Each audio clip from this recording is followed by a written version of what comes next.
alma hoy, pues Jesús conmigo está, y su paz que ya gozando estoy, por siempre durará.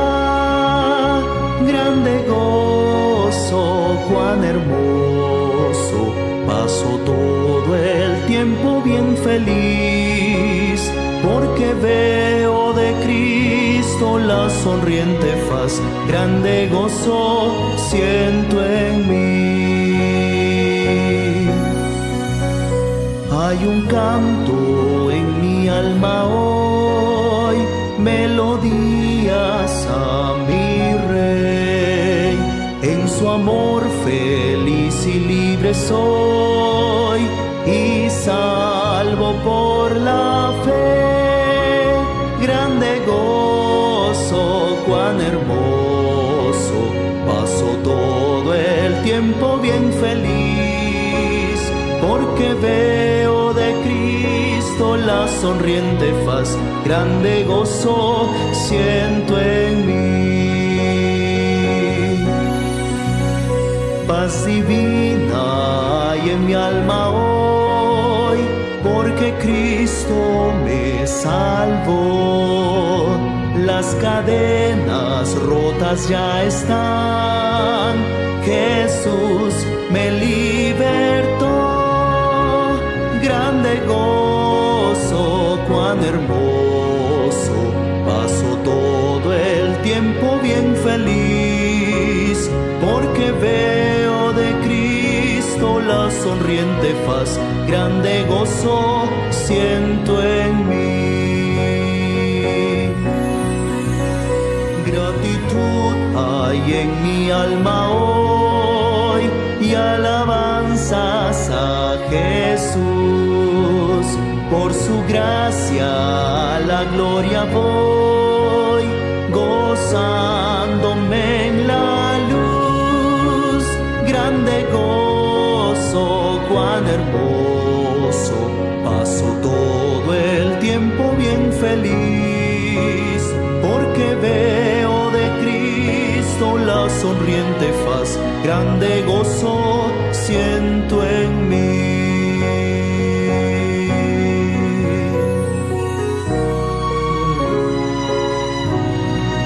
Bendito.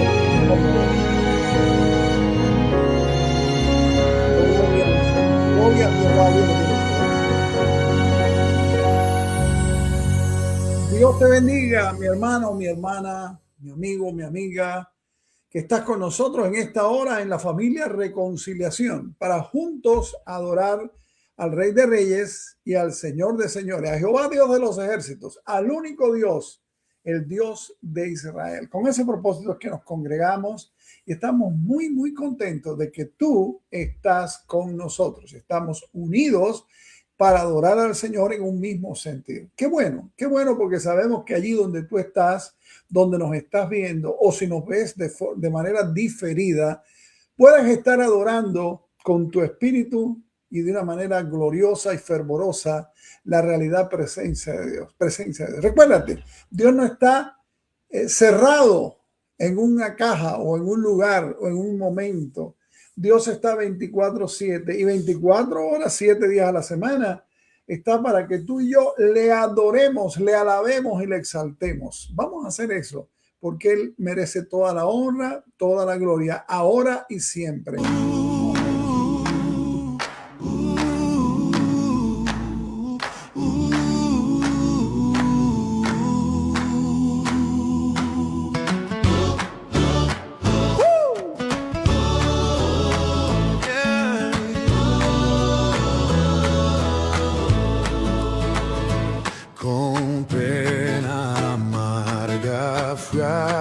Jesús, mostréle mi dolor, perdido, errante, vi su luz, bendíjome en su amor.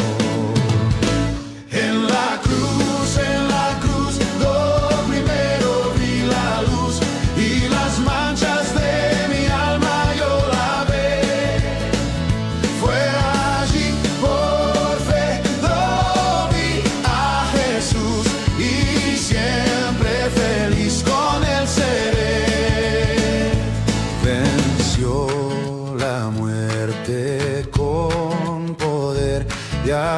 cielo se exaltó.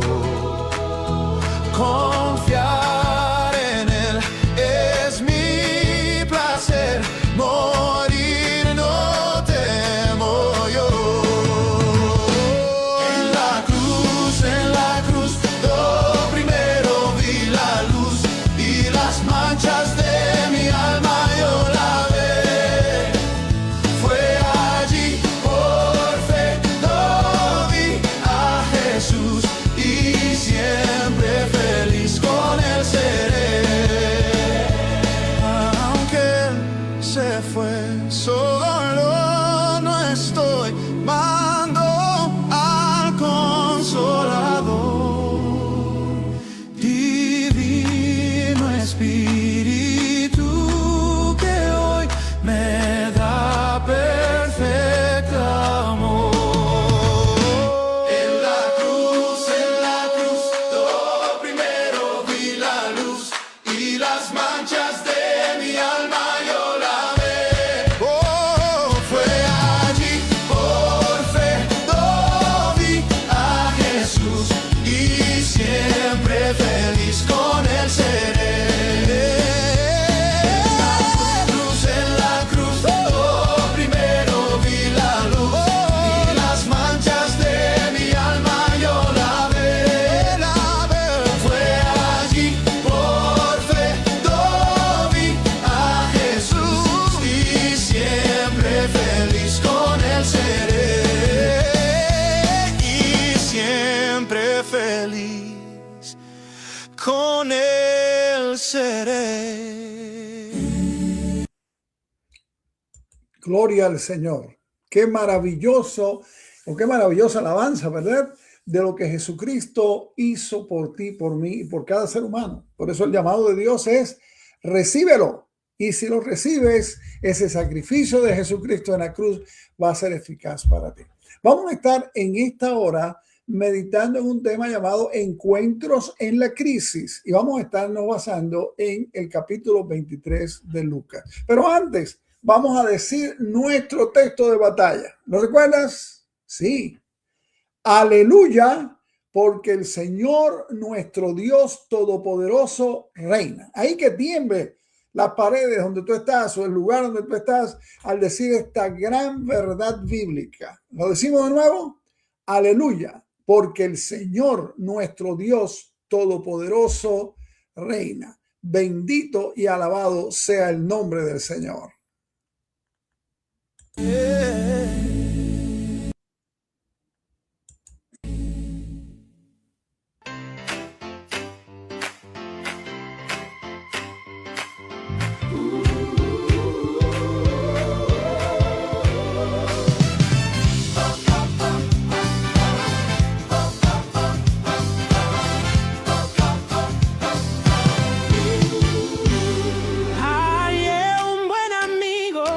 Amado Salvador, contaré lo que Él ha hecho para mí. Hallándome perdido, indigno pecador, me salvó y hoy me guarda para sí. Me salva del pecado y me guarda del mal, promete estar conmigo hasta el fin. Aleluya, Él consuela mi tristeza, me quita todo afán, grandes cosas Cristo ha hecho para mí.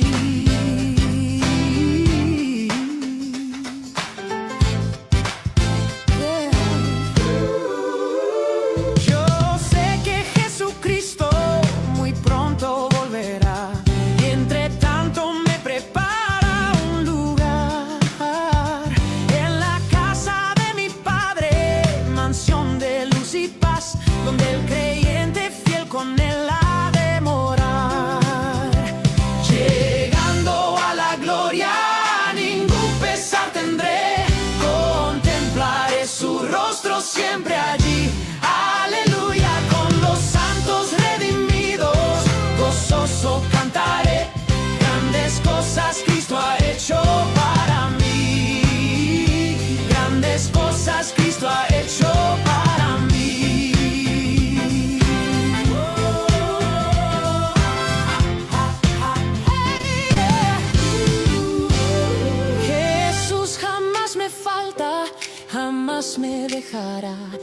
es mi fuerte y poderoso protector.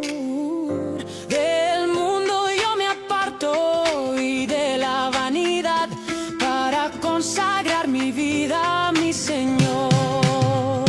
Me salva del pecado y me guarda del mal. Promete estar conmigo hasta el fin. Aleluya, Él consuela mi tristeza, me quita todo afán.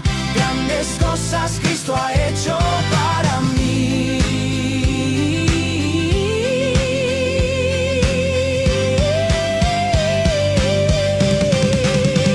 Si el mundo me persigue, si sufro tentación, confiado en Cristo puedo resistir. Aleluya, la victoria me asegura y elevo mi canción. Grandes cosas Cristo ha hecho para mí.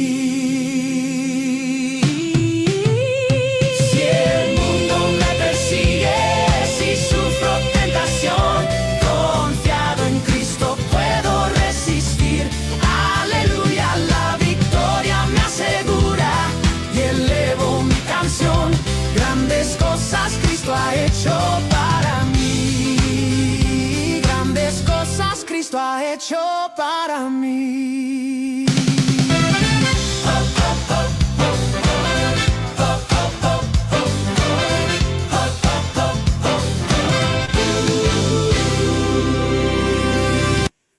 Grandes cosas ha hecho Cristo para mí y para ti también. Gracias a Dios porque tenemos esa maravillosa y segura certeza en Jesucristo, el Hijo de Dios. Y nos alegramos mucho de tenerte juntos en este sentido. Vamos a orar, vamos a orar, vamos a presentar en esta oración como familia de reconciliación. Vamos a estar también presentando nuestras peticiones, esas peticiones, ¿verdad?, que están allá en lo profundo del corazón, conforme a la voluntad de Dios. Y sabemos que Dios la responde. ¿Amén? ¿Seguro? Sí, vamos a orar. Padre, seguimos delante de tu presencia, alabándote, bendiciéndote, adorándote, porque solo tú mereces toda adoración y toda alabanza. Jehová Dios de los ejércitos, nuestro creador, nuestro sustentador, nuestro salvador. Tú que eres el Dios que liberta, el Dios que salva, el Dios que sana, el Dios que restituye. Tú que eres el Todopoderoso que transforma la vida de todo aquel que se vuelve a ti y clama arrepentido por el perdón y la bendición tuya. Gracias porque podemos esperar solamente en ti. Y juntos en esta hora, como la familia Reconciliación, llevamos nuestras peticiones, Señor. Esas peticiones que están ahí en lo más profundo de nuestro corazón, pero que con certeza la ponemos delante de ti con la seguridad de que tú le das respuesta, Señor. Y tú le das respuesta conforme a tu voluntad, que siempre es buena, siempre es agradable y siempre es perfecta. Rogamos, Señor, oh Dios amado, rogamos desde lo profundo de nuestro corazón por nuestros seres queridos, por su salvación en Cristo Jesús, Señor, porque vuelvan sus ojos a ti, Señor, y puedan conocerte, Cristo, como todo lo que tú eres y como todo lo que tú quieres darle a través del Espíritu Santo. Señor, solo confiamos en ti, solo esperamos en ti. Señor, tú eres la única esperanza para nosotros. Tú eres la única esperanza para esta humanidad. Te bendecimos en Jesucristo. Amén, amén, aleluya. Gloria al Señor. Bendito sea el nombre del Señor. Grande es el Señor. Qué maravilloso, ¿verdad? Qué maravilloso.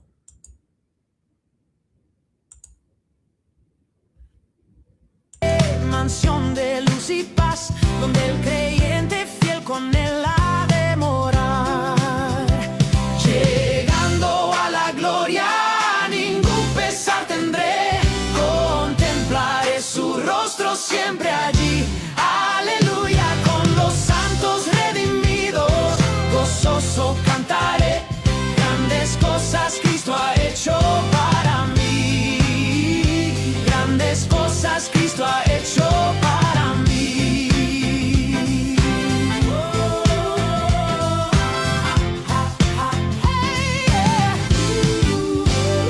Jesús jamás me falta, jamás me dejará. Es mi fuerte y poderoso protector. Del mundo yo me aparto y de la vanidad para consagrar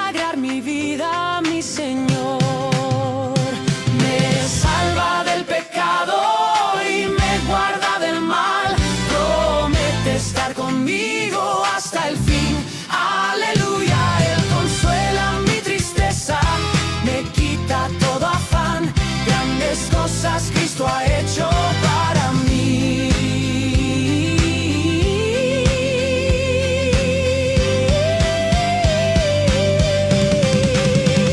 Si el mundo me persigue, si sufro tentación, confiado en Cristo puedo resistir.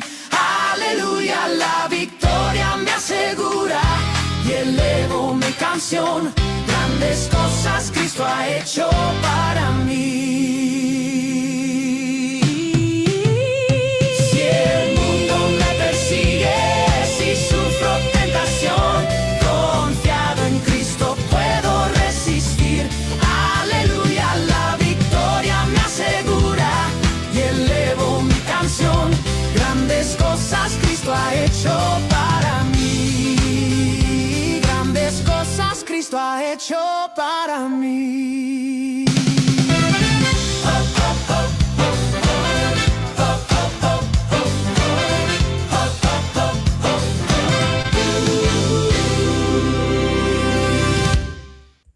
Gloria a Dios. Bueno, mis amados hermanos, hemos estado anunciando aquí mismo en la pantalla el tema para el día de hoy: encuentros en la crisis. Y vamos a estar meditando en el capítulo 23 de Lucas. Búscalo en tu Biblia, léelo en tu Biblia, créele a la Biblia. Recuerda lo que siempre te digo, y no me voy a cansar de decirlo. La Biblia es la palabra de Dios. Créele a la Biblia, sigue a la Biblia. No sigas los conceptos que algunos tienen por ahí o las interpretaciones. Porque me da tristeza, mis amados, ver como tantos y tantos hacen interpretaciones de la Biblia como les place. Toman un texto, dos textos, una palabra y hacen toda una doctrina y una enseñanza que lo que trae es confusión y que le quita la simplicidad y la sencillez de las buenas nuevas de salvación en Jesucristo, es decir, del Evangelio. Cuidado con eso, ¿verdad? Nuestro tema, como hemos dicho, se llama encuentros en las crisis. Y repito, Lucas 23.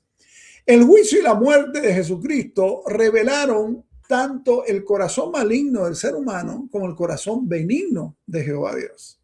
Cuando los hombres hacían lo peor que podían, Dios daba lo mejor que tenía. Romanos 5:20 lo dice.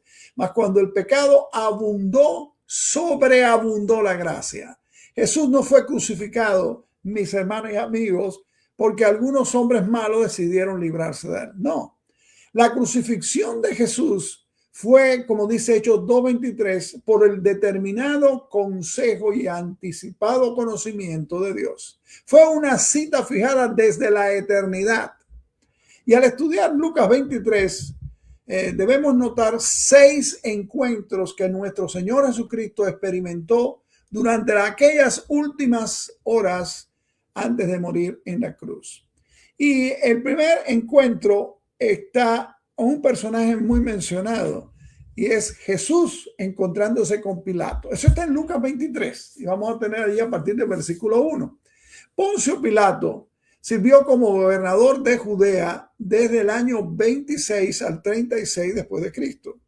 Y en este último año fue llamado a Roma y desapareció de la historia oficial del Imperio Romano. Los judíos ortodoxos lo odiaban y Pilato nunca los comprendió. Una vez despertó la furia de los judíos al poner estandartes paganos romanos en el templo judío. Y no se cohibía Pilato para enviar espías armados al templo para callar a los judíos que protestaban.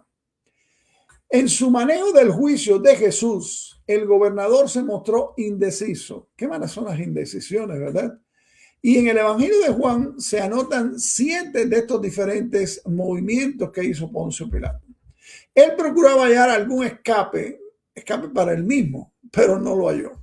Pilato quedó en la historia como un hombre que juzgó a Jesucristo, que 3 veces lo declaró inocente y que sin embargo lo crucificó. Y vemos en esta posición de Pilato la primera que encontramos en los versículos 1 al 5. Lo vamos a leer. Tenlo en tu Biblia, léelo en tu Biblia. Pilato afirma, capítulo 23 del 1 al 5. Lo leemos. Levantándose entonces toda la multitud, toda la muchedumbre de ellos, llevaron a Jesús a Pilato y comenzaron a acusarle, diciendo: A este hemos hallado que pervierte a la nación y que prohíbe dar tributo a César, diciendo que él mismo es el rey, un rey. Entonces Pilato le preguntó diciendo, ¿eres tú el rey de los judíos? Y respondiéndole él dijo, tú lo dices.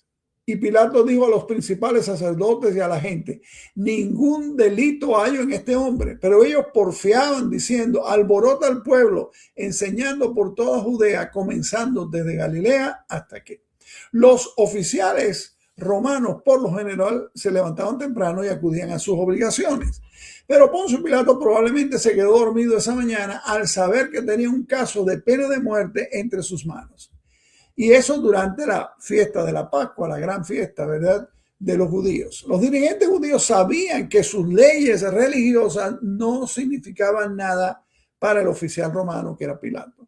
Así que enfatizaron los aspectos políticos, usamos la estrategia de acusar con astucias políticas y temas políticos contra Jesús. Y presentaron 3 cargos, ya lo leímos, ¿verdad?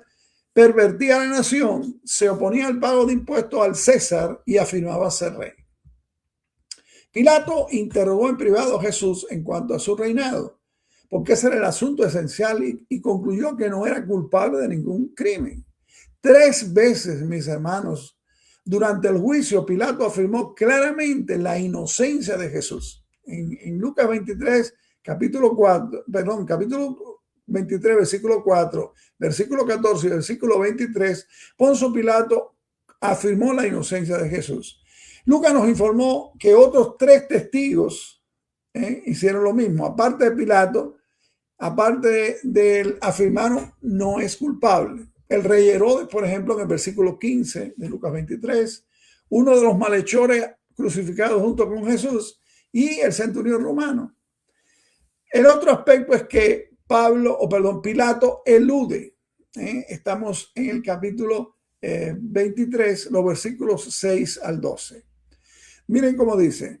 Entonces Pilato, oyendo decir Galilea, preguntó si el hombre era Galileo. Y al saber que era de la jurisdicción de Herodes, le remitió a Herodes, que en aquellos días también estaba en Jerusalén.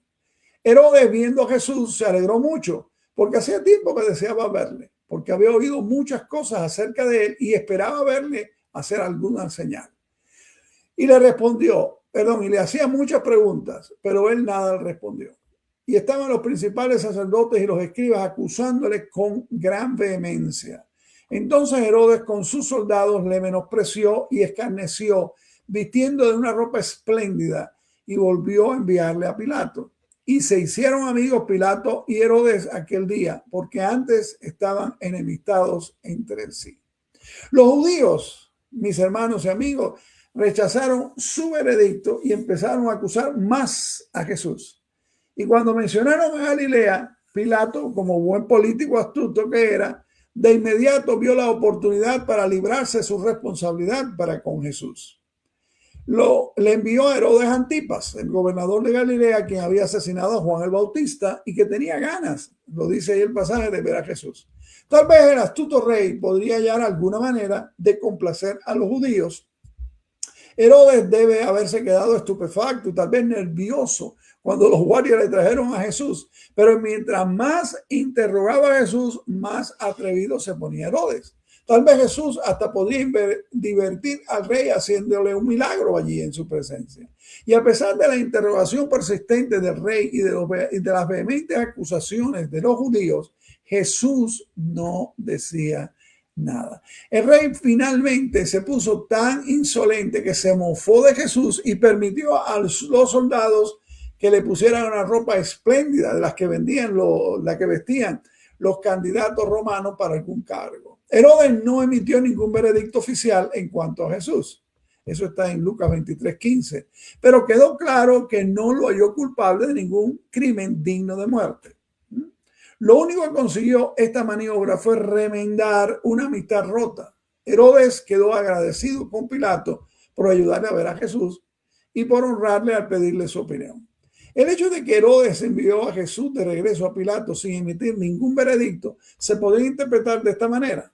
Siendo que no estamos en Galilea, Pilato, tú tienes la autoridad para actuar y no voy a interferir. Jesús es tu prisionero, no el mío. sé que harás lo que es debido. Finalmente, el hecho de que los dos hombres se vieran frente a frente o frente a una amenaza, les ayudó esto a hacer aún o poner a un lado sus diferencias y restablecer la amistad. El otro aspecto de Pilato en este pasaje, Pilato regatea.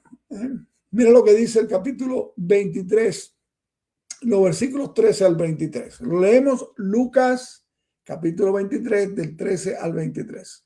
Entonces Pilato, convocando a los principales sacerdotes, a los gobernantes y al pueblo, les dijo: me habéis presentado a este como un hombre que perturba el pueblo, pero habiéndole interrogado yo delante de vosotros, no he hallado en este hombre delito alguno de aquello de lo que le acusáis. Y ni aun Herodes, porque os remití a él, y aquí nada digno de muerte ha hecho este hombre. Le soltaré pues después de castigarle, y tenía necesidad de soltarle uno en cada fiesta. Mas la multitud dio voces a una diciendo: fuera con este y suéltanos a Barrabás. Este había sido echado en la cárcel por sedición en la ciudad y por un homicidio. Les habló otra vez Pilato queriendo soltar a Jesús, pero ellos volvieron a dar voces diciendo: crucifícale, crucifícale. Él les dijo por tercera vez: pues qué mal ha hecho este, ningún delito digno de muerte he hallado en él. Le castigaré pues y le soltaré. Mas ellos estaban a grandes voces pidiendo que fuese crucificado, y las voces de ellos, de los principales sacerdotes, prevalecieron. Pilato se reunió con los dirigentes judíos y anunció por segunda vez que no hallaba en Jesús, o que no hallaba a Jesús culpable de los cargos que ellos habían presentado en su contra. El hecho de que Herodes respaldó la decisión de Pilato no impresionó mucho a los judíos. ¿Por qué? Porque los judíos odiaban a Herodes casi como adoraban, o mejor dicho, odiaban a los romanos. Y puesto que era costumbre en la fiesta de la Pascua que el gobernador romano dejara en libertad a un preso, Pilato les ofreció a los judíos un arreglo. Voy a castigar a Jesús y lo voy a dejar libre. Tenía otro preso a mano, Barrabás. Pero Pilato estaba seguro que los judíos no querrían que éste fuera puesto en libertad. Después de todo, Barrabás era ladrón, homicida e insurgente. Barrabás puede haber sido jefe de los celotes judíos que en aquellos tiempos estaban procurando derrotar a Roma mediante la fuerza. Y no debemos pensar que la población general de la ciudad estaba reunida ante Pilato pidiendo la sangre de Jesús, aun cuando sin duda había una gran multitud de curiosos. Se trataba primordialmente de los dirigentes religiosos oficiales de la nación, y en particular los principales sacerdotes, como dice Lucas 23, quienes hicieron callar a Pilato con sus gritos y pidieron que crucificaran a Jesús. Y vemos los versículos 24 y 25 de Lucas 23, cómo Pilato se rinde. Vamos a leerlo, versículos 24 y 25 del capítulo 23. Entonces Pilato sentenció que se hiciese lo que ellos pedían, y le soltó a aquel que había sido echado en la cárcel por sedición y homicidio, a quien habían pedido, y entregó a Jesús a la voluntad de ellos. Pilato se dio cuenta de que su mal manejo de la situación casi había causado un motín y un levantamiento judío era lo último que quería Roma durante la Pascua. Así que pidió agua, dice Mateo 27, se lavó las manos ante la multitud afirmando su inocencia. Buscaba un acomodo para complacer al pueblo. Soltó a Barrabás y condenó a Jesús a morir en una cruz romana. Pilato era un personaje complejo. Abiertamente dijo que Jesús era inocente. Sin embargo, permitió que lo azotaran y le condenó a morir. Cuidadosamente interrogó a Jesús e incluso tembló ante su respuesta. Pero la verdad no afectó ninguna o nada en sus decisiones. Quería ser popular en lugar de hacer lo debido. Estuvo más preocupado, como a veces estamos nosotros, en nuestra reputación que en nuestro carácter. Tuvo su oportunidad y la desperdició. Y el segundo personaje en esta historia de Lucas 23 es Simón de Cirene. Jesús y Simón de Cirene. Eso aparece en Lucas capítulo 23, versículo 26. Léelo en tu Biblia, Lucas 23, 26. ¿Ya lo tienes? Dice, y llevándole tomaron a cierto Simón de Cirene que venía del campo y le pusieron encima la cruz para que la llevase tras Jesús. Parte de la humillación, mis amados hermanos y amigos, del preso era obligarle a cargar su propia cruz hasta llegar al lugar de ejecución. Así que cuando Jesús salió del palacio de Pilato, iba llevando su cruz. Evidentemente no pudo seguir porque los soldados tuvieron que obligar a Simón de Cirene a que le llevara su cruz. Cuando se considera todo lo que Jesús había soportado desde que fue arrestado allí en el huerto, ¿verdad? No es difícil imaginarnos cayendo bajo el peso de la carga de la cruz. Pero ya hay algo más en esto. Llevar la cruz era señal de culpa, pero nuestro Señor no era culpable. Miles de judíos acudían a Jerusalén en estos días para celebrar las fiestas. Y Simón estaba entre ellos. Lo que parecía a Simón una catástrofe resultó ser una maravillosa oportunidad, porque eso lo puso en contacto con Jesucristo. Tenemos buenas razones para creer que Simón de Cirene se convirtió debido a su encuentro con Jesús. Marcos en su evangelio le identifica en Marcos 15:21 como el padre de Alejandro y de Rufo, dos hombres que Marcos da por sentado que sus lectores conocían.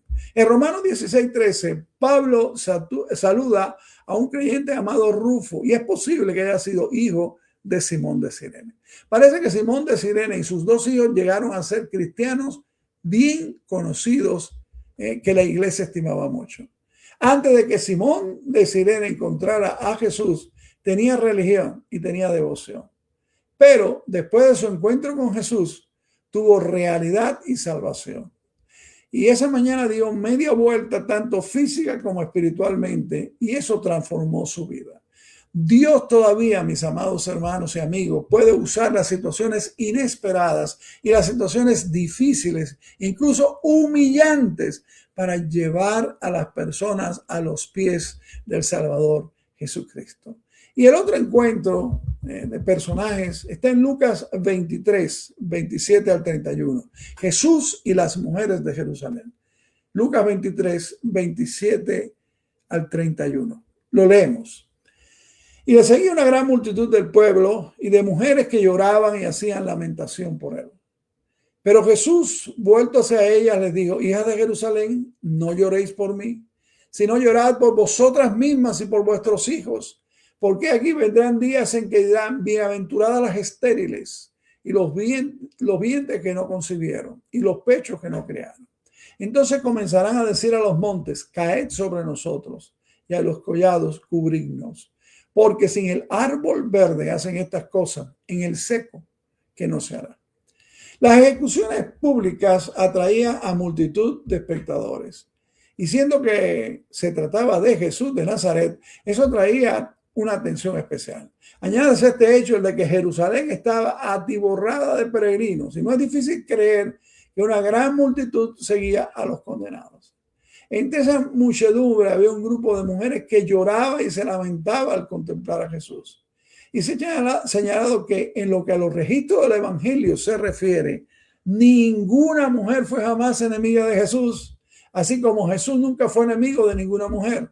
Su ejemplo, su enseñanza y sobre todo su redención ha hecho mucho para dignificar y elevar a las mujeres.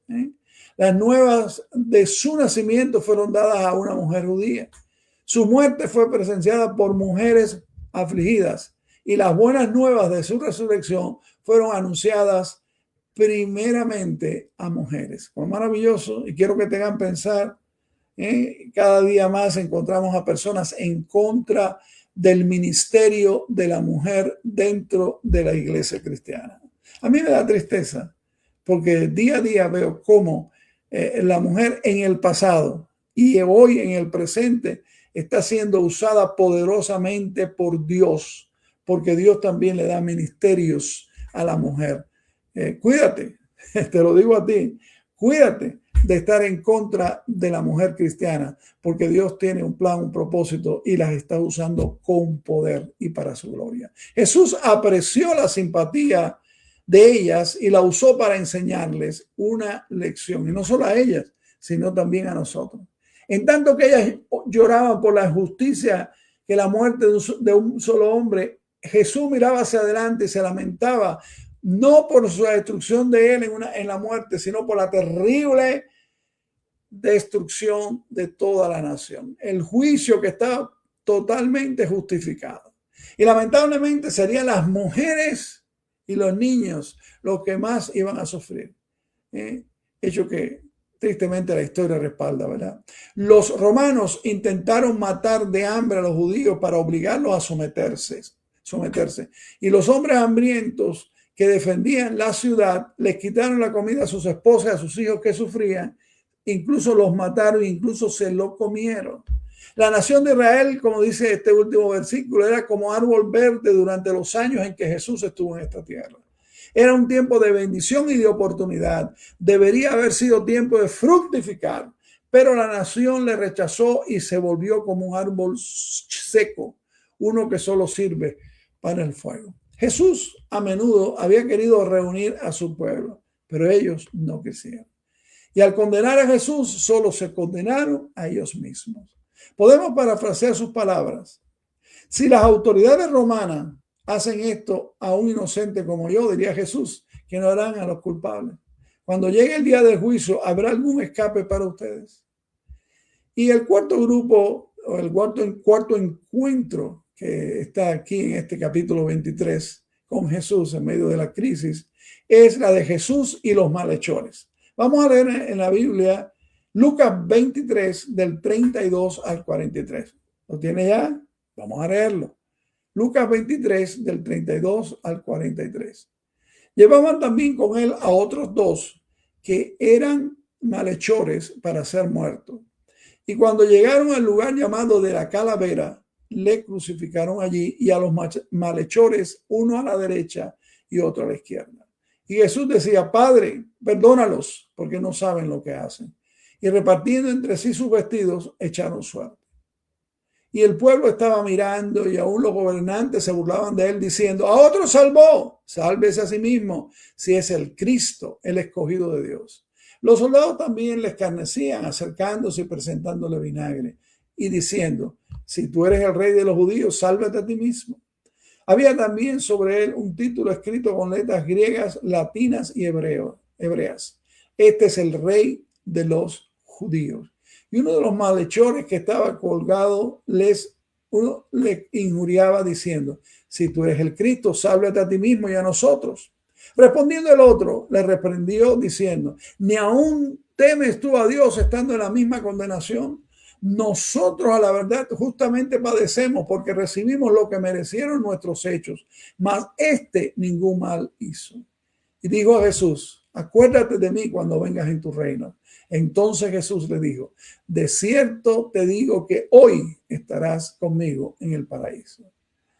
Isaías 53:12 había sido profetizado como el siervo sufriente contado entre pecadores. Y dos criminales fueron crucificados a ambos lados de Jesús, hombres que eran ladrones, dice Mateo 27:38.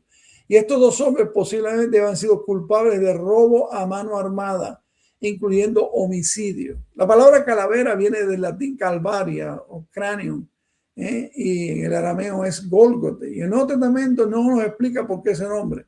El sitio bien puede haber tenido la apariencia de una calavera, o tal vez el nombre simplemente le fue puesto debido al hecho de las horribles ejecuciones que allí se tomaban, o sea, tenían lugar. Nuestro Señor Jesucristo fue crucificado alrededor de las 9 de la mañana y estuvo en la cruz hasta las 3 de la tarde. Y desde el mediodía hasta las 3 de la tarde hubo oscuridad sobre toda la tierra, nos dice Marcos, capítulo 15, versículos 25 y 33. Y en su tiempo en la cruz, Jesús dijo 7 frases, en esas 6 horas terribles. Padre, perdónanos. Hoy estarás conmigo en el paraíso. Mujer, he ahí tu hijo. ¿Por qué me has desamparado? Tengo sed. Consumado es. Padre, en tus manos encomiendo mi espíritu. Lucas anotó en este pasaje solo 3 de las 7 declaraciones de Jesús. La primera, la segunda y la última.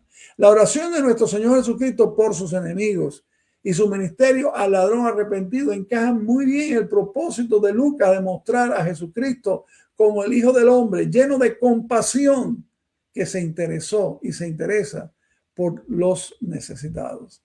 Mientras le clavaban en la cruz, Jesús oraba repetidamente: Padre, perdónanos, porque no saben lo que hacen.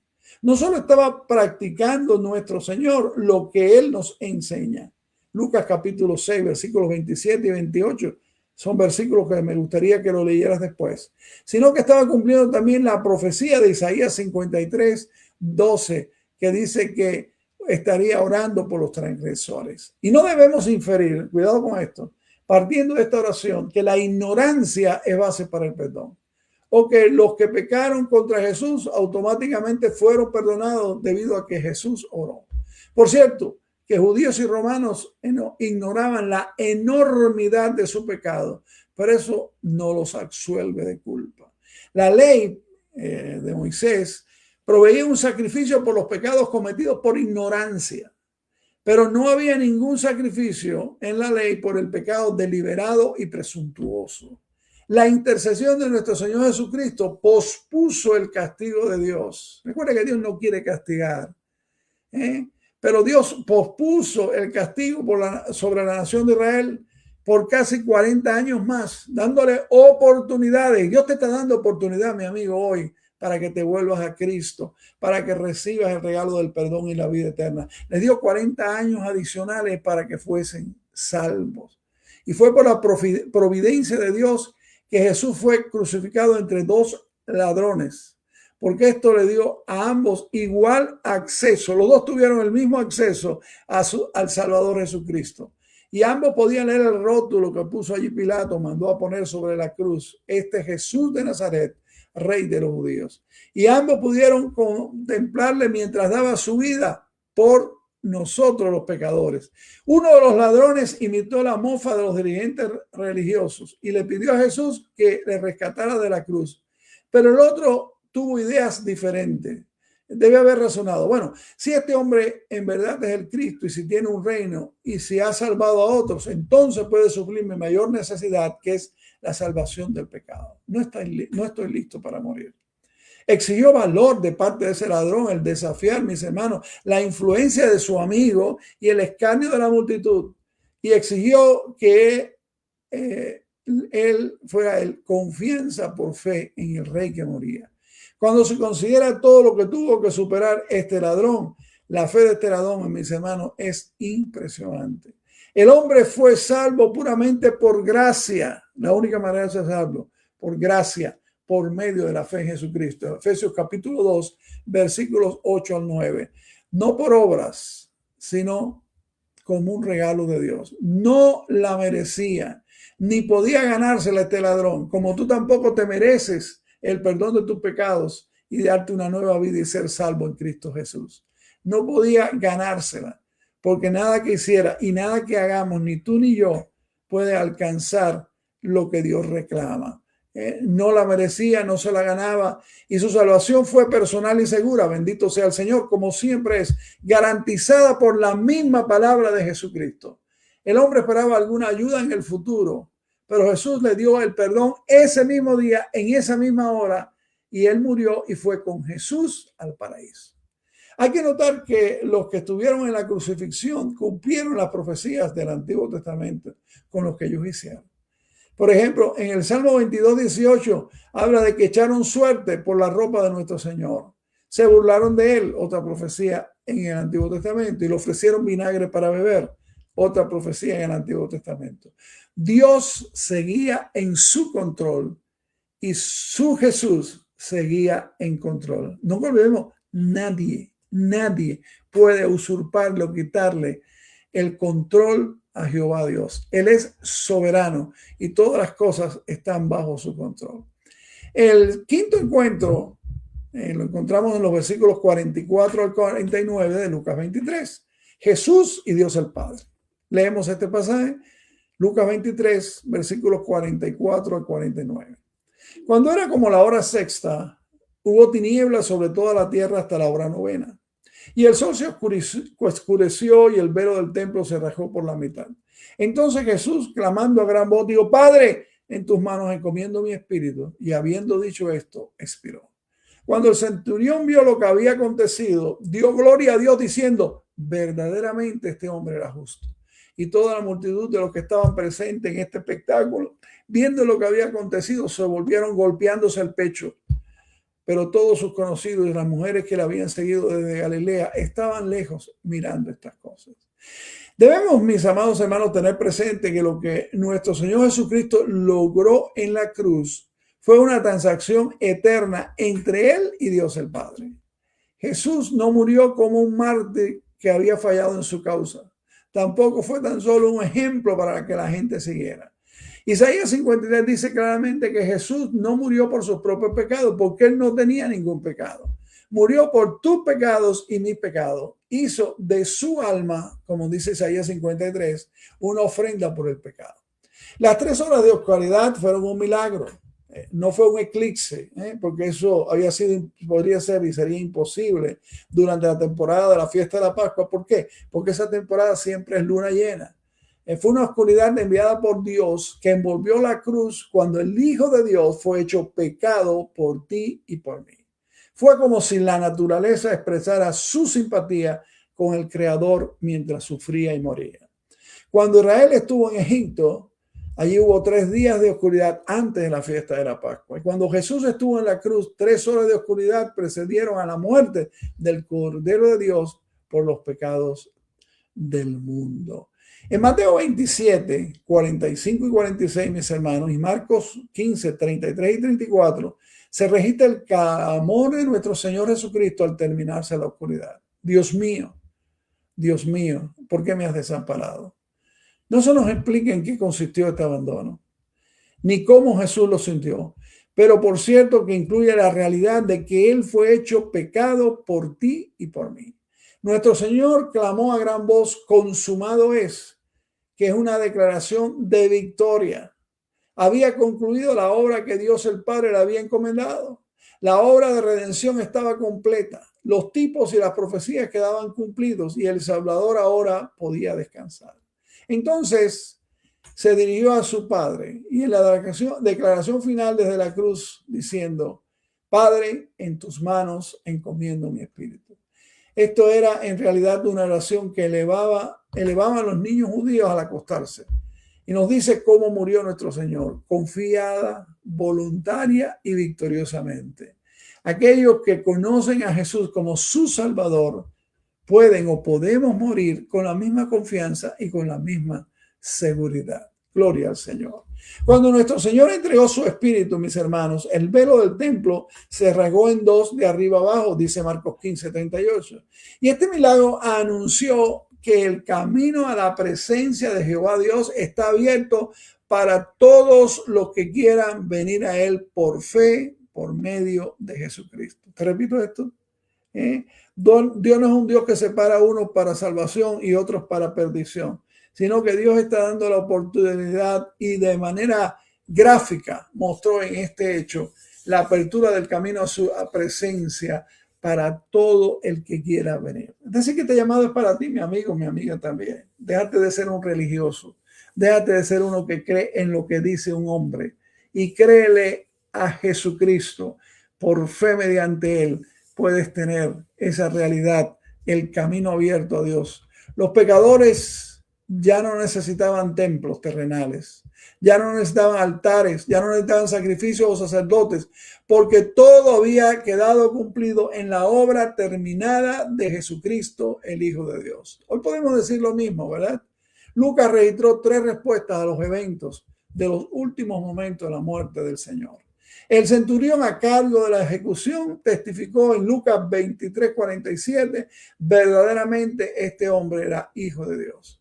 Quedó profundamente impresionado por la oscuridad, el terremoto y, por cierto, por la manera en que Jesús sufrió y murió.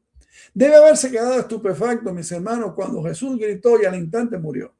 Porque las víctimas de la crucifixión, por lo general, duraban días y no tenían fuerza para hablar. El pueblo que vino para ver el espectáculo empezó a irse uno a uno, algunos golpeándose el pecho al sentir su culpa. Eran espectadores que fueron atraídos por una ejecución, pero esos sí vieron y oyeron lo suficiente como para sentirse convictos de sus propios pecados. Finalmente, los amigos de nuestro Señor estuvieron allí, incluyendo las mujeres que seguían a Jesús. Y es significativo que las mujeres fueron las últimas al pie de la cruz y las primeras en la tumba en la mañana de la resurrección. Bendito sea el Señor. Mujer cristiana, Dios te bendiga, Dios te guarde y Dios siga glorificando su nombre a través de ti. Qué maravilloso, ¿verdad? Y el sexto personaje o el sexto encuentro en medio de esta crisis está en los versículos 50 al 56 de Lucas 23. Fue Jesús y José de Arimatea. Había un varón llamado José de Arimatea, ciudad de Galilea, el cual era miembro del concilio, varón bueno y justo. Este, que también esperaba el reino de Dios y no había consentido en el acuerdo ni en los hechos de ellos, fue a Pilato y pidió el cuerpo de Jesús. Y quitándolo, lo envolvió en una sábana y lo puso en un sepulcro abierto en una peña en el cual aún no se había puesto a nadie. Era día de la preparación y estaban comenzando el día de reposo. Y las mujeres que habían venido con él desde Galilea siguieron también y vinieron al sepulcro. Y como fue puesto su cuerpo, y vieron cómo fue puesto su cuerpo, y vueltas prepararon especias aromáticas y ungüentos, y descansaron el día de reposo conforme al mandamiento. José y su amigo José de Arimatea y su amigo Nicodemos eran miembros del concilio judío, del congreso, de la asamblea de poder, pero no habían estado presentes para dar su voto contra Jesús. Marcos 14:64 indica que el concilio entero le condenó, y eso no podía haber sucedido si José de Arimatea y Nicodemo hubieran estado presentes allí. Es probable que José de Arimatea y Nicodemo acordaron encargarse de sepultarlo. La tumba nueva probablemente era de José de Arimatea. Tendría las especias y sábanas preparadas para envolverlo, porque probablemente no podían comprar estas cosas durante la fiesta de la Pascua. Y cuando Jesús murió, José fue de inmediato, José de Arimatea, a Pilato para pedir permiso para bajar el cuerpo. Tiernamente bajaron a Jesús de la cruz, lo llevaron rápidamente al huerto, lavaron el cuerpo y lo envolvieron con especias. Era un entierro provisional. Volverían después del día de reposo para hacer el trabajo debidamente. Y cuando pusieron a Jesús en la tumba nueva, cumplieron lo que dice Isaías 53:9 e impidieron que los romanos, que era la costumbre que hacían los romanos, arrojar el cadáver en el basurero de la ciudad. Los criminales condenados perdían el derecho de tener un entierro apropiado. Pero Dios cuidó que el cuerpo de su hijo fuera sepultado con dignidad y con amor. Era importante que el cuerpo fuera sepultado apropiadamente. ¿Por qué? Porque Dios levantaría a Jesús de los muertos. Si había alguna duda en cuanto a su muerte o sepultura, eso podía afectar el mensaje y el ministerio del evangelio. Pero ese no fue el fin de la historia. Jesús resucitaría en el día de domingo.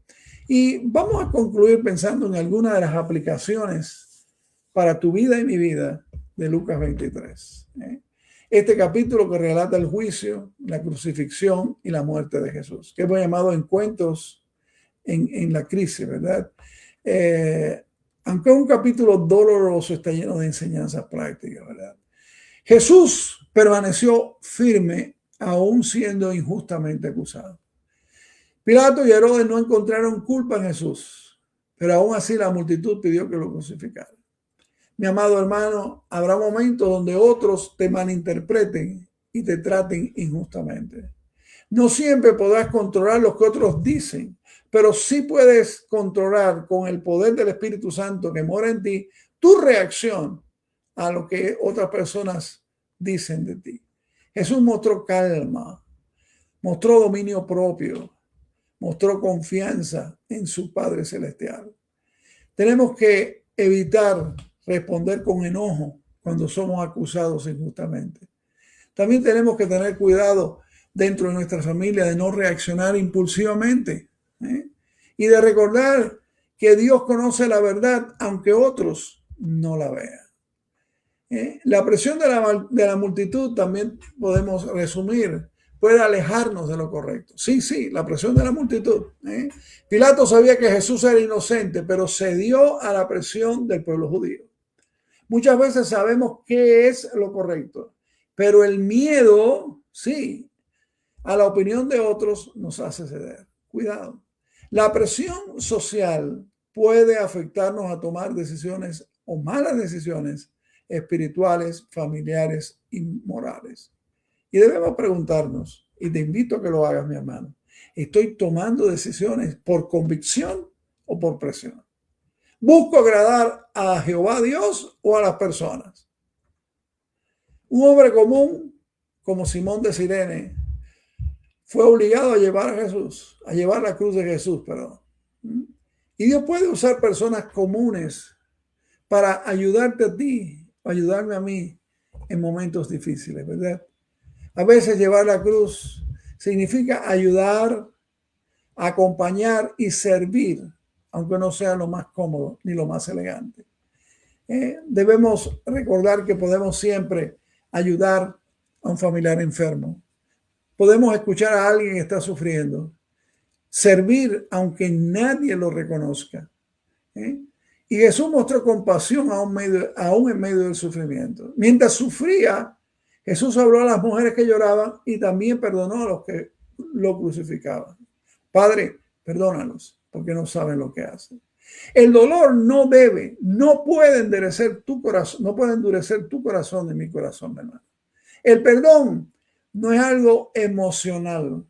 Como vivimos tan emocionados y damos los cultos emocionados y todo es puras emociones, el perdón no es emoción. El perdón es una decisión espiritual poderosa. Perdonar ofensas pasadas. No guardes rencor. No devuelvas mal por mal. Y ora por quienes te han herido. Bendícelos en el nombre del Señor. Uno de los criminales de la historia de Lucas 23, crucificado allí con Jesús, reconoció a Jesús y recibió salvación y esperanza en él. Ninguna persona, escúchame bien, ninguna persona está demasiado lejos de la gracia de Dios. No. Siempre hay una oportunidad de arrepentimiento sincero. ¿Me escuchas, mi hermano? Siempre la hay. Dios puede restaurar vidas aún después de muchos errores. Nunca debemos perder la esperanza por alguien, diciendo, este no tiene cura, este no tiene salvación, este no va a recibir a Cristo. Jesús confió completamente en su Padre. Antes de morir dijo, Padre, en tus manos encomiendo mi espíritu. La verdadera fe se demuestra especialmente en los momentos difíciles. Podemos aprender, mis hermanos, a entregar nuestras preocupaciones y debemos aprenderlo, a entregar nuestras preocupaciones, nuestro futuro y nuestro dolor a Dios. Orar debe ser algo que practicamos no en ciertos momentos, en ciertas horas y en ciertos lugares, no. Orar a Dios es orar antes de tomar cualquier decisión. Escucha bien, cualquier decisión. Debemos confiar en Dios en tiempos de enfermedad, hermano, en tiempos de pérdida, en tiempos de incertidumbre. Tenemos que aprender a descansar en que Dios sigue teniendo el control.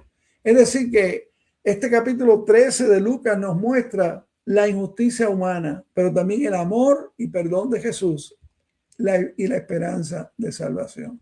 Y nos invita Lucas 23 a ti y a mí a permanecer firmes, a perdonar, a confiar en Dios y a seguir a Jesús aún en tiempos difíciles. Que Dios te bendiga, mi amado hermano, y que estos encuentros en la crisis, Lucas 23, haya sido y sea de bendición para tu vida, para tu relación con Dios, y te derrame sobre ti no solo conocimiento, sino acción por medio del poder del Espíritu Santo. Y tú, mi amigo, mi amiga, que has estado con nosotros o que estarás de manera diferida, Dios te está llamando no a ser un religioso más.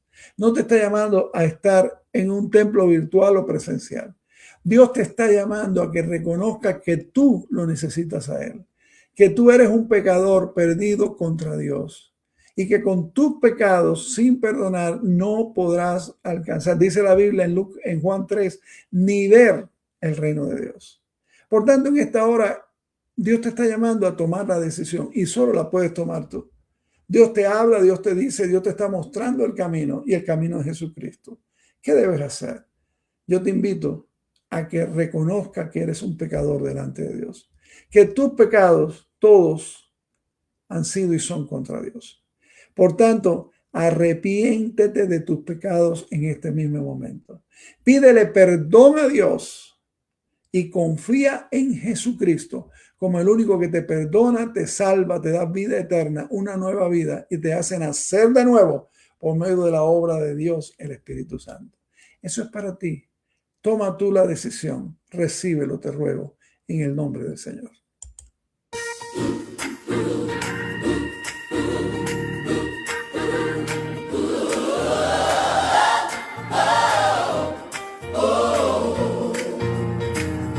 Estaba perdido en sombra y dolor, mas Cristo me halló con su gran amor. Tomó mis cadenas, me dio libertad, su sangre preciosa me vino a sanar. Jesús me salvó, Jesús me salvó, su gracia me cubre, me rescató. aleluya al Rey, mi vida cambió. Jesús me salvó, Oh, Jesús me salvó. el valle más hondo no pudo ver